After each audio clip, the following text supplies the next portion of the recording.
Ano po nagkaroon ng verse yung Bible? Ng verse? Opo. Sino po yung unang gumawa ng ganung ano po? Unang-unang naglagay, chapters muna. Si Cardinal Hugo de Sancto Caro. Nilagyan niya, dinivide niya sa chapters para mabilis matandaan. Tapos, nung dumandang huli, si Robert Stephens, isa siyang printer sa Paris, nilagyan niya ng verses.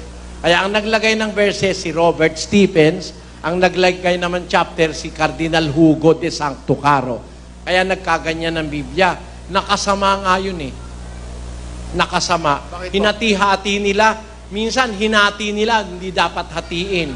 Naliligaw ngayon yung nagbabasa. Halimbawa, verse 5. Yung pala, kaduktong yung 6. Kumuputol na, hindi na tinutuloy nung iba. Naliligaw tuloy yung iba.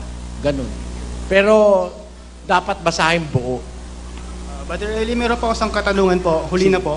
Kasi po, ex-INC po ako. Matagal na po hindi sumasamba doon.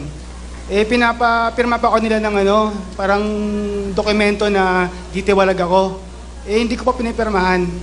Ano po yung magandang gawin ko po? Huwag ka pipirma. Walang ganung batas. Ba't ka pipirma?